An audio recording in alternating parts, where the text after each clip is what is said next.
하나님의 말씀은 로마서 8장 말씀입니다. 12절에서부터 14절 말씀이고요. 설교 제목은 존재의 힘이 더해지는 새해가 되기를 소망하며입니다. 자, 세 절이니까요. 우리 합독하도록 하겠습니다. 시작. 그러므로 형제들아, 우리가 빚진 자로 돼 육신에게 져서 육신대로 살 것이 아니니라. 너희가 육신대로 살면 반드시 죽을 것이로되 영으로서 몸의 행실을 죽이면 살리니 무릇 하나님의 영으로 인도함을 받는 사람은 곧 하나님의 아들이라. 살아계신 하나님의 말씀입니다.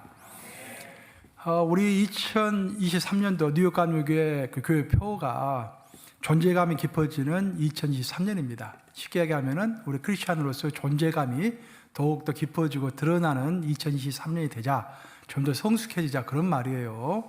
그래서 그것에 대한 이제 그 설명이 되겠습니다. 왜 우리가 존재감이 깊어져야 하는지 그 설명을 하는 그런 설교가 되겠습니다.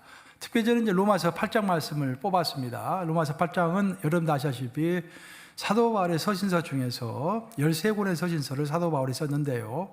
그 중에서도 성령에 대해서 가장 깊이 있고 정확하게 설명하고 있는 장이 8장이라고 하겠습니다. 그래서 그 8장을 들어서 왜 우리의 존재감과 성령은 연관되어 있는 것인가? 성령은 우리의 존재감을 만드는 데 있어서 어떤 역할을 하는 것인가? 그런 것들을 한번 살펴보고자 합니다. 우리가 존경하는 빌리 그레이엄 목사님이 수년 전에 별세하셨죠. 별세하시고 장례식을 할 때 조사를 누가 했냐 하면은 조지 W. 부시 전 대통령이 조사를 했습니다. 두 분은 특별한 관계가 있었어요. 조지 W. 부시가 원래 굉장히 반항적이고 청년 시절 때 교회도 잘 안 나가고 아주 망나니였습니다. 이렇게 알려진 사실이죠. 그래서 바바라 부시 그 어머니가 아들 때문에 골치를 썩어서 이제 빌리 그레이엄 목사님을 집으로 초청했다고 합니다. 식사 한번 하자고. 그래서 빌리 그레이엄 목사님 바쁘신 분이지만 또 부시 가문이 또 이제 또 대통령도 뭐 아버지 또 대통령이고 가문이 좀 짱짱하기 때문에 또 이제 그 빌리 그레이엄 목사님이 가서 식사를 같이 한 거예요. 그 식사하면서 그날 저녁에 조지 W. 부시에게 복음을 전했는데 조지 W. 부시가 그날 예수님을 영접을 한 것입니다. 그 이후로부터 조지 W. 부시가 완전한 크리스찬이 되어서 그 하나님 앞에 결단을 하고, 원래 술 알코올 중독자였죠. 알코올 중독을 끊고 술을 끊고 그리고 결단을 하고 인생을 다시 한번 산다 하면서 40대부터 인생을 다시 시작하게 됐는데 결국 미국의 대통령까지 되었죠. 그 대통령이 돼서 우리 보수 크리스찬들을 대변하는 그런 대통령이 돼서 아주 많은 역할을 했습니다. 조사를 할 때 조지 W. 부시가 그런 말을 했습니다. 우리 그 빌리 그레이엄 목사님은 많은 말을 하지 않습니다. 하지만 많은 말을 하지 않아도 그 존재감 자체가 많은 말을 하셨고, 빌리 그레이엄 목사님은 저를 향하여 많은 행동을 하지 않았습니다. 하지만 그분의 존재 자체가 나에게 큰 영향을 미쳤습니다. 저는 그 조사를 듣고서 정말 전기가 찌르륵 오른 듯한 그런 느낌을 받았습니다. 아, 저것이 바로 신앙생활의 비밀이구나. 또 저것이 바로 인생의 비밀이구나. 우리가 굳이 많은 말을 해가지고 다른 사람을 고칠 수도 있지만, 또 많은 행동을 해가지고 다른 사람들의 행동을 바꿀 수도 있지만, 그런 것보다는 내가 많은 말을 하지 않는다고 할지라도, 내가 그 사람을 향하여 많은 행동을 하지 않는다고 할지라도 내 존재감 자체가 그 사람에게 영향을 미칠 수 있다고 한다면 우리 인생이 성공한 것 아니겠습니까? 내 존재 자체가 어느 울음바다에 갔을 때, 내가 나타났을 때 나를 보고서 많은 사람들이 위안을 얻는다고 한다면, 많은 사람이 시루와 절망에 빠져 있었는데 내 존재 자체가 그곳에 갔을 때 내 존재 자체로 인하여서 많은 사람들이 희망을 얻는다고 한다면 그것이 바로 예수님의 삶 아니겠습니까? 내가 작은 예수로서 이 땅을 살고 있다는 증거가 아니겠습니까? 존재감이 깊어지면 입으로 많은 말을 할 필요가 없습니다. 존재 자체가 많은 말을 하는 것입니다. 존재감이 깊어지면 우리가 많은 행동을 할 필요가 없습니다. 내 존재 자체가 나를 대신하여 행동을 하는 것입니다. 부디 2023년에는 그런 존재감 깊어지는 우리 뉴욕 감리교회 성도들 될 수 있도록 주님의 이름으로 축원합니다. 존재감이라는 주제는요, 우리 크리스찬의 주제일 뿐만 아니라 철학의 주제이고 인문학의 주제입니다. 인문학, 철학도 이야기하고 있는 것이 어떤 한 인물을 내세워가지고 소설을 전개하고 어떤 한 인물과 삶을 두어서 또 철학을 전개하지 않습니까? 그래서 그들도 존재감에 대해서 이야기합니다. 사회 철학자로서 20세기 최고의 철학자라고 하는 미셀 푸코라는 사람이 있습니다. 철학을 하는 사람들, 사회학, 정치학에 관심을 갖는 사람들은 미셀 푸코를 피할 수가 없지요. 저는 그 사람에 대해서 잘 알지 못했지만 미국에 와서 정치학 박사과정을 하면서 정치 철학을 공부하는 시간에 미셀 푸코라는 사람을 처음 알게 되었습니다. 집에서 공부를 하고 책을 읽어보니까 저는 깜짝 놀랐습니다. 너무나 시선이 명확하고 너무도 예리하고 굉장히 포괄적이기 때문에 이런 인물이 있었구나. 저겐 충격이었습니다. 그래서 들들 파면서 열심히 공부를 했습니다. 그의 사생활도 궁금해서 알아봤더니 사생활은 우리가 본받을 게 별로 없습니다. 우리 크리스찬으로서 본받을 게 별로 없어요. 하지만 그가 탐구한 진리만큼은 모든 진리는 여러분 하나님의 진리입니다. 그건 아셔야 돼요. 모든 진리는 하나님의 진리이기 때문에 어떤 사람이 어떤 진리를 말했을 때 그 사람이 진짜 진리를 말했다고 한다면 그 진리는 이미 하나님의 것이었다라는 것입니다. 그래서 진리 자체를 우리가 무시할 필요는 없죠. 그래서 그 사람의 이게 쭉 책을 읽으면서 제가 가장 감동을 받았던 것이 바로 광인이라는 책이었습니다. 그 광인이라는 책은 그런 내용이에요. 그 존재감에 대해서 이야기하는 책인데요. 광인하면 미친 사람들 아닙니까? 근데 미친 사람인지 아닌지를 누가 판결했느냐, 어떻게 해서 그 판결의 역사가 바뀌어 왔는가, 그런 것들을 증명하고 있는 책입니다. 17세기에는 광인인지 아닌지를 재판관이 판결을 했다고 합니다. 이 사람은 광인이다. 근데 광인에도 17세기에는 아무런 지장이 없었다고 해요. 같이 모여서 사람들이 산 것입니다. 가난한 사람들, 아픈 사람들처럼 같이 섞여서 아무 문제 없이 살았던 거예요. 그러다 18세기에 들어서면서 어떤 획기적인 사건들이 벌어지기 시작하는데 그것은 의학이 많이 발전하기 시작한 것입니다. 그때부터는 광인의 기준을, 판결을 의사가 내리기 시작한 것입니다. 그리고 의사는 광인을 판결했고 사회로부터 격리시키기 시작한 것입니다. 그리고 18세기 이후로 의학이 급속도로 발전하면서 이제는 의학계가, 좀 더 구체적으로 이야기하면 의사들이 표준적인 인간의 몸은 어떤 것인가라는 것을 매년 밝히고 있다는 것입니다. 그러니까 우리는 암암리에, 우리도 모르는 사이에 어떤 의학계가 말하고 있는 몸의 표준을 따라가지고 우리도 그런 표준을 만들기 위하여 몸부림친다라는 것입니다. 예를 들어 보면은 지금 우리는 21세기를 살고 있는데 누가 가르쳐 주지도 않았음에도 불구하고 우리는 여자는 몸이 날씬하고 운동을 많이 해야 되고 근육질해야 되고 그런 기준을 다 갖고 있는 것입니다. 그 기준이 어디서 나왔겠습니까? 바로 의사들이 그 기준을 만든다라는 것입니다. 그리고 많은 사람들은 이 세상이 바라는 표준에 미달되면은 나는 아웃이다라는 생각을 가지면서 어떤 위협감을 가지고 내가 사회로부터 격리되는 것이 아닌가라는 위협감을 느끼면서 그 표준에 도달하기 위하여 자기 존재감을 놓치지 않기 위하여 열심히 노력하며 산다라는 것입니다. 뚱뚱하면은 이 사회에서 지는 것입니다. 21세기에는. 그리고 체중뿐만 아니라 키까지도 표준화되어 가고 있습니다. 그나마 미국은 훨씬 덜하지만 한국은 굉장히 심한 지경입니다. 저희 어머니 제가 직접 만나본 지 오래됐지만 옛날에 저 처음 보시면서 하신 말씀이 왜 몸이 이렇게 비등해져 뚱뚱해졌냐고 저한테. 저는 내가 몸이 뚱뚱한 건 아닌데 한국 사람이 봤을 때는 뚱뚱하게 보이는가 봐요. 나는 배가 이렇게 많이 나왔다 생각하면서 해본 적이 없거든요. 제가 누가 배가 나왔다 말한 적도 없고 저희 어머니 저를 딱 보시자마자 왜 배가 나왔냐고 그렇게 말씀하시는 거예요. 그래서 운동하고 절대 배 나오면 안 된다고 그렇게 이야기하고 아버님도 저한테 배가 나오면 안 되니까 복근 운동을 해야 한다고 이야기하시고 지금도 전화하면 가끔씩 꼭 많이 먹지 말고 살찌면 안 된다고 얘기하시고 지금도 가끔 그렇게 말씀하세요. 이렇게 한국 사회가 그런 것입니다. 한국 사회가 모든 사람에게 이렇게 입력을 시키는 거예요. 그래서 요즘에 인터넷이나 신문을 보면은 온갖 첨단 의학이 총동원되어서 몸을 늘리고 줄이고 키우고 덧붙이면서 몸의 표준화를 위해서 정신없이 달리고 있는 사람들을 우리가 목격하는 것입니다. 그리고 우리가 살고 있는 21세기에 우리의 존재감을 평가하는 평가자는 또 한 부류가 생겨났는데 17세기에 각자의 존재를 평가하는 재판관이었고 18세기부터 20세기까지는 의사들이 인간의 표준을 결정했었고 21세기는 재판관도 아니고 의사도 아닙니다. 누구겠습니까? 타자. 바로 대중이 된 것입니다. 대중이 어떻게 생각하는가가 나에게 굉장히 중요한 거예요.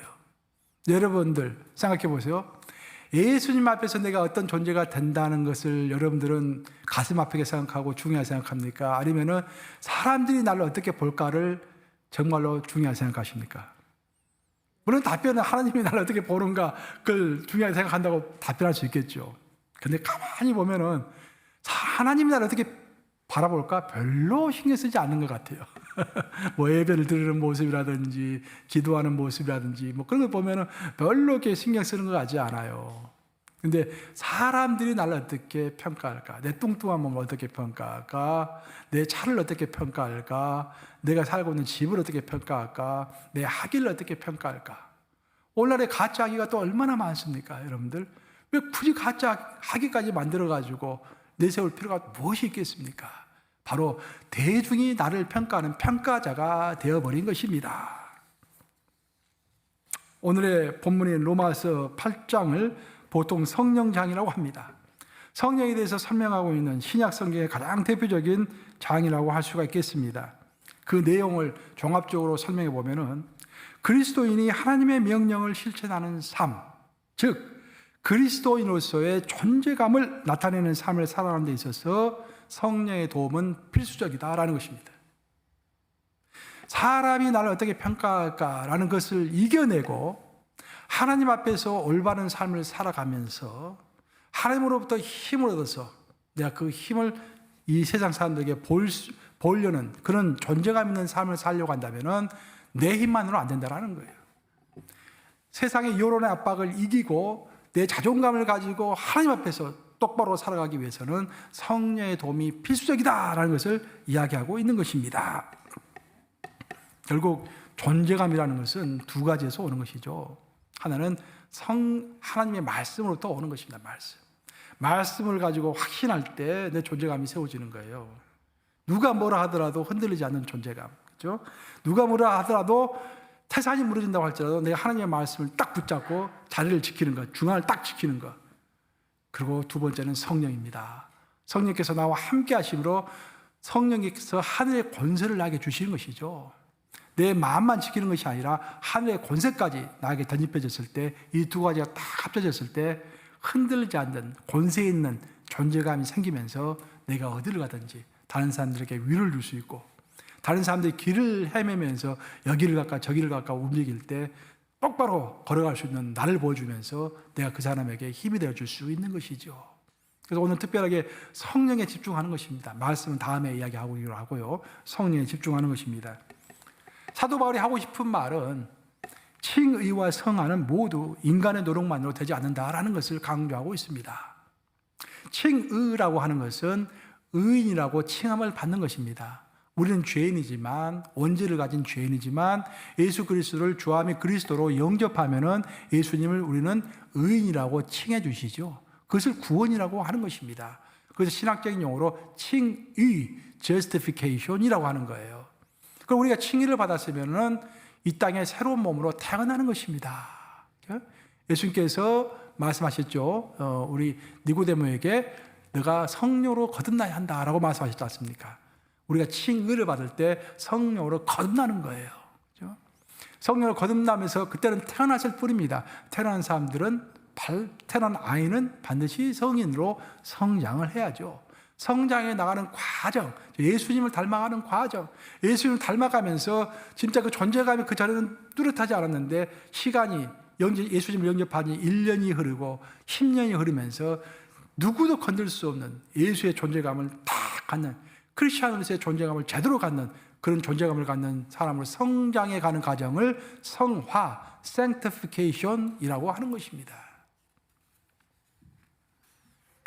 그리고 이렇게 우리가 예수님의 존재를 닮아가서 제대로 된 존재감을 형성하는 것, 그 모든 과정은 내 노력만으로 되는 것이 아니라, 물론 내 노력이 어느 정도는 필요하겠죠. 성령의 도우심이 절대적으로 필요하다는 것이 오늘 본문의 핵심인 것입니다. 그럼 성령께서는 우리를 도와주신다고 하는데 구체적으로 어떻게 도와주시는가? 성령께서 어떻게 도와주셔서 나는 정말로 10년이 흘렀더니 그 누가 보기에도 저 사람은 제대로 된 크리스찬인 것 같아. 뭔가 다른 것 같아. 뭔가 있는 것 같아. 그런 존재감을 갖는 크리스찬으로 되는 것일까? 그 성령의 도우심을 3가지로 오늘 본문을 설명하고 있습니다. 첫째가 바로 로마서 8장 13절에 있습니다. 같이 읽어보겠습니다. 로마서 8장 13절 시작.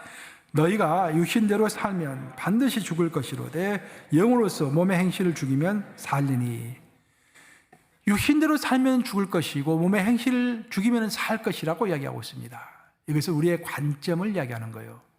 우리가 대중의 관점을 따라서 대중이 원하는 대로 몸을 만들면서 살아갈 것인가, 아니면은 하나님의 관점을 따라서 영적인 것을 추구하는 사람으로서 영의 사람이 될 것인가라는 것은 우리가 선택해야 한다라는 것입니다.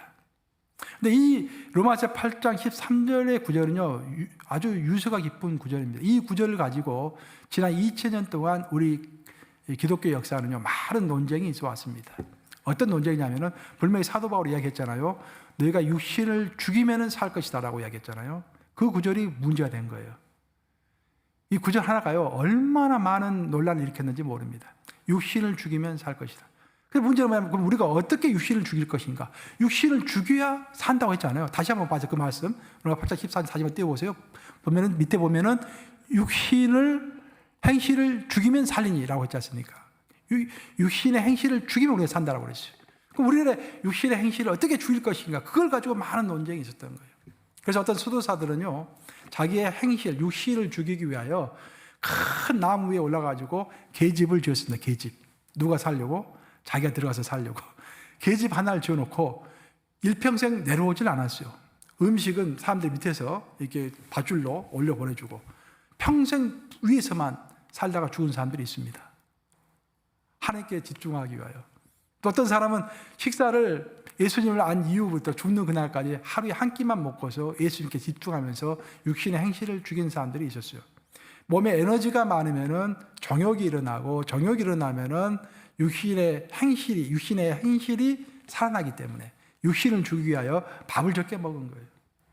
또 어떤 사람들은 정반대로 수도원을 만들어가지고 10분 단위로 스케줄을 만들었습니다. 10분 단위 스케줄을 만들어가지고 계속 기계처럼 움직인 거예요. 그러다 보면은 너무 바쁘다 보니까, 스케줄 따라가기 바쁘다 보니까 다른 헛생각을 할 시간이 없는 거예요. 보통 인간이 언제 헛생각을 많이 합니까? 시간이 많이 있어가지고 TV를 볼 때라든지 혼자 있을 때 적적할 때, 그때 헛생각을 많이 하잖아요. 그래서 그것을 방지하기 위하여 24시간 스케줄 정해놓고 바쁘게 살아갔던 것입니다. 근데 결과는 그 사람들 다 성공을 했습니까? 어느 정도는 성공했지만 완벽한 성공을 이루지 못한 것입니다. 왜 그랬을까요? 분명히 로마서 8장 13절은 몸의 행실을 죽이면 산다고 했는데 왜 행실을 죽이지 못했을까요? 그 많은 노력에도 불구하고 거기에는 한 가지 단어를 놓친 것입니다. 자, 로마서 8장 14절 다시 한번 보세요. 다시 한번 띄워보시기 바랍니다. 보면은 너희가 육신대로 살면 반드시 죽을 것이로되, 그다음 무슨 말이 나옵니까? 영으로서 동그라미 피세요. 여러분들 성경에다가 영으로서 몸의 행실을 죽이면 살리리 했지 않습니까? 근데 사람들은 영으로서라는 말을 빼고 그냥 내가 몸의 행실을 죽이려고 인간의 노력을 한 거예요. 그냥 아무리가 노력해도 우리가 육신의 행동을 죽일 수가 있습니까? 내 정욕을 죽일 수가 있습니까? 죽일 수가 없었던 것이죠. 영으로서라는 말을 빼버리면 아무것도 남는 것이 없는 것입니다. 결국 우리는 성령의 도우심을 받을 때만이 몸의 행실을 죽일 수가 있는 것입니다. 그리고 몸의 행실을 죽일 때만이 그리스도인은 그리스도인다운 존재감을 이 세상에 드러낼 수 있는 것입니다. 자, 그래서 자, 그리고 우리가 그 다음에 로마서 8장 27절 보도록 하겠습니다. 로마서 8장 27절 같이 읽습니다. 시작. 마음을 살피시는 이가 성령의 생각을 아시나니 이는 성령이 하나님의 뜻대로 성도를 위하여 간구하심이니라 라고 되어 있습니다. 자, 하나님께서 우리를 도우실 때 첫 번째 우리를 위하여 기도하신다라는 거예요. 성령이 성도를 위하여 간구하심이라 라고 되어 있습니다. 성령은 우리 안에 계세요. 그래서 내가 어떤 생각을 하기 전에 또 생각을 하고 있을 때 정확하게 내가 어떤 생각을 하고 있는지를 아신다라는 거예요. 그래서 나보다도 나를 더 잘 아시는 분이 성령이십니다. 나보다 나를 더 잘 아시는 거예요.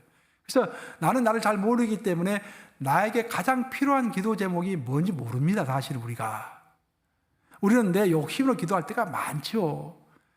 아버지, 내가 A라는 회사에 갈 수 있도록 해주세요. 아버지, 이 사람과 이번에 꼭 이 계약이 되도록 해주세요. 우리는 이렇게 기도합니다. 근데 하나님은 알고 계시는 거야. 이 사람하고 사업을 하면은 결국은 실패할 거라는 것을 하나님은 알고 계시는 거예요. 그래서 그 성령께서 알고 계시기 때문에 성령께서 우리를 대신해서 하나님께 기도해 준다라고 방금 성경 구절에 나와 있죠. 그래서 그 기도를 통해서 하나님은 우리를 도우시는 것입니다. 그래서 내 습성대로, 내 습관대로, 내 마음대로, 내 태도대로 하는 것이 옳지 않을 때 우리 위하여 기도해 주심으로 우리의 제대로 된 존재감이 드러날 수 있도록 우리 위하여 기도해 주신다라고 성령은 이야기하고 있습니다. 또한 두 번째로 이야기하고 있는 것은 로마서 8장 5절입니다. 자, 로마서 8장 5절 같이 읽어보겠습니다. 시작. 육신을 따르는 자는 육신의 일을, 영을 따르는 자는 영의 일을 생각하나니 라고 되어 있습니다. 성령께서 우리를 도우시는 두 번째 방법은 우리의 관점을 바꾸시는 것입니다. 우리가 이 세상에 딱 잡혀 있으면요, 육신의 것만 자꾸 생각하게 됐습니다. 근데 성령께 잡혀 있으면요, 영의 일만 자꾸 생각하게 돼요. 나는 그것을 경험했습니다. 제가 원래 어렸을 때부터 팝송을 좋아했어요. 제가 초등학교 다닐 때부터 사촌 형님 따라다니면서 팝송을 좋아하고, 제가 이제 뭐 중학교, 고등학교 다닐 때는 올리비아 뉴턴 존 아세요, 여러분들? 올리비아 뉴턴 존이 가장 인기를 끄는 그런 시대였어요. 작년에가 죽었죠. 근데 그래서 팝송을 그렇게 좋아하고 해서 항상 팝송을 가까이 하고, 또 나는 대학교 때 전공을 영어를 전공했지 않습니까? 또 영어과 가서 더 팝송을 사랑하고 그랬는데, 예수님을 이제 영접한 이후로 또 이제 선교단체 가서 활동한 이후로부터는요, 관심이 완전히 바뀌는 거예요. 노래를 들어도 팝송이 별로 감동이 없어요. 복음 선거만 부르면 눈물이 나고 막 가슴에 감동이 오는 거예요. 설교를 들으면 막 너무 기쁜 거예요, 이게. 그 계속해서 그 당시에 테이프로 우리 들었잖아요. 테이프로 항상 복음송 듣고 설교 듣고 그렇게 대학 생활을 보냈습니다. 이 사람이 관점이 바뀌니까, 성령께서 임하시니까, 그 전에는 세상 것이 그렇게 좋아 보이고 세상처럼 살고 싶고 그룹 사운드도 만들어가지고 대학까지도 참여하고 싶고 그런 생각도 많이 있었는데, 지금은 이제 생각이 바뀌니까, 성령께서 찾아오시니까, 성령 세례를 받으니까 그 다음부터는 모든 것이 영적인 것으로 내 관점이 바뀌는 것입니다. 그것처럼 성령께서 우리를 도우실 때는 우리의 관점을 바꾸신다는 거예요. 더 이상 육의 것을 추구하지 않고 영의 것을 추구하는 사람으로서 우리를 바꾸신다는 것입니다. 그래서 우리는 영의 사람으로 이 땅을 살아가게 되고, 영의 사람으로 살아갈 때 우리의 존재감이, 크리스찬으로서 존재감이 더욱더 굳어진다라는 그런 이야기를 하고 있습니다. 마지막으로 성령께서는 우리를 위하여 기도하실 뿐만 아니라 또 우리의 관점을 바꾸신다고 했는데, 한 가지 더 중요한 일을 하고 있다라고 로마서 8장은 이야기하고 있습니다. 그것은 성령께서는 정말로 우리의 성령의 마음을 우리에게 주셔서 성령의 마음이 무엇인가를 이해하게 만드심으로 우리가 성령님의 마음을 이해해서 정말 죄를 짓지 않는 생활을 할 수 있도록 도우신다, 그런 말이에요. 로마서 8장 26절 말씀입니다. 한번 같이 읽어보겠습니다. 시작. 이와 같이 성령도 우리의 연약함을 도우시라니 우리는 마땅히 기도할 바를 알지 못하나 오직 성령이 말할 수 없는 탄식으로 우리를 위하여 친히 간구하시느니라. 말할 수 없는 탄식으로 우리를 위해서 기도하시다라는 거예요. 탄식은 바로 슬퍼하시는 것입니다. 슬퍼하시는 거예요. 이것은 어머니의 마음입니다. 어머니의 마음. 뭐 어떤 사람들은 성령이 뭐 중성이지 여성이 있고 또 남성이 있고 남성이 있냐 그렇게 이야기하는데, 물론 그 말도 틀린 말 아니지만 이 최소한 여기서 나오는 성령의 마음은요, 어머니의 마음입니다. 왜냐하면요, 제가 어떤 간증집을 읽어보니까 그렇더라고요. 그 사형수들 있지 않습니까? 사형수들이 마지막 죽을 때요, 많은 경우에 어머니를 부르면서 죽는다고 합니다. 마지막에 어머니 하고 슬퍼하면서 죽는 경우가 많다라는 거예요. 아버지 하는 경우는 전혀 없다라는 겁니다. 주여, 이게 어찌된 일입니까? 그 왜 어머니 하고 죽겠어요? 자기가 죽을 때 보니까 세상 모든 사람이 자기를 외면해서 자기를 죽이는 거 아니에요. 세상이 자기를 죽이는 거 아닙니까? 그래서 사형을 당하는 거 아니겠습니까? 세상 모든 사람이 자기를 외면하는 거예요. 근데 세상 모든 사람이 자기를 외면해도 다 한 사람은 자기를 지지한다고 생각하는 거예요.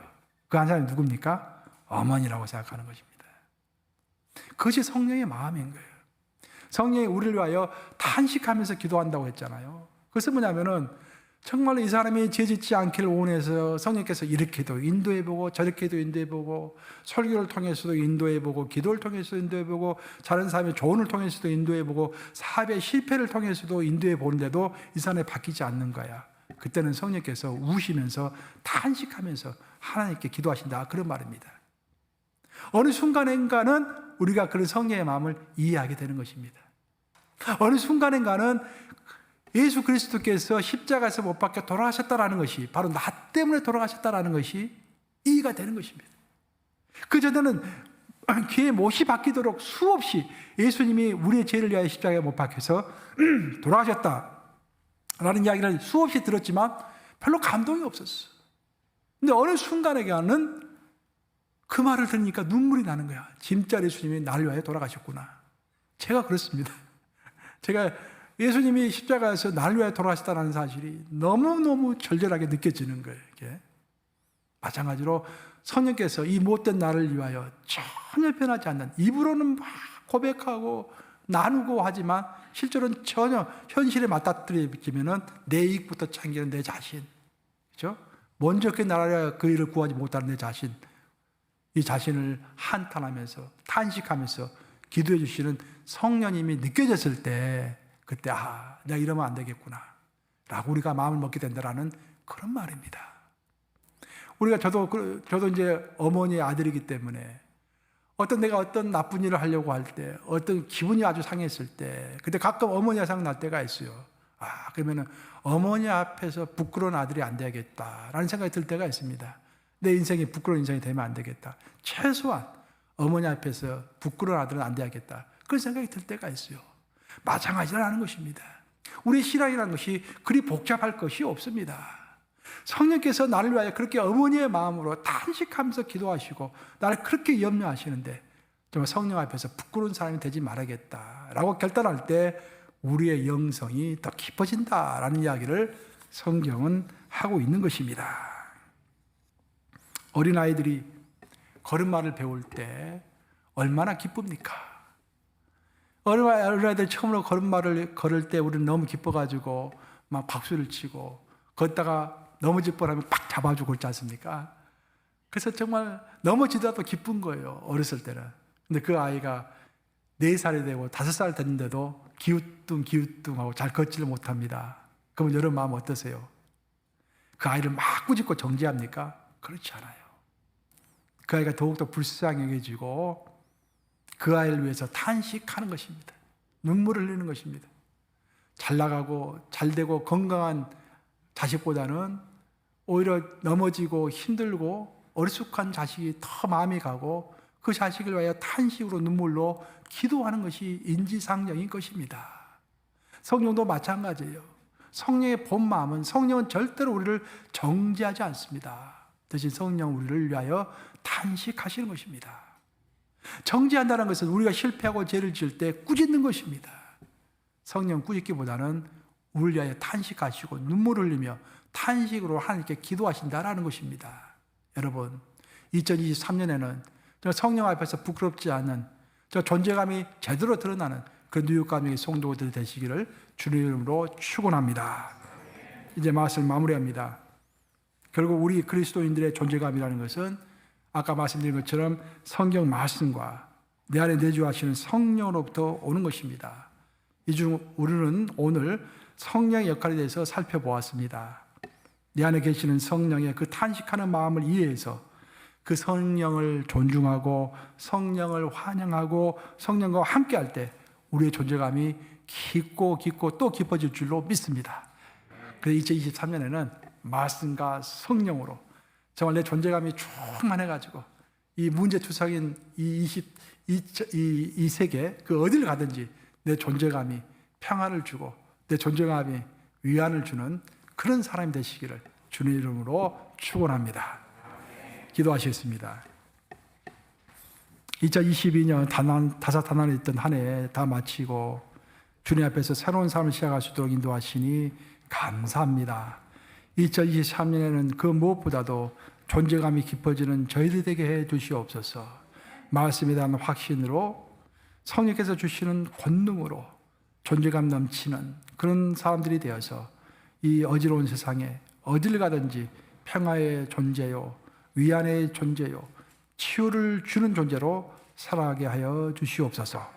예수 그리스도를 받들어 기도합니다. 아멘.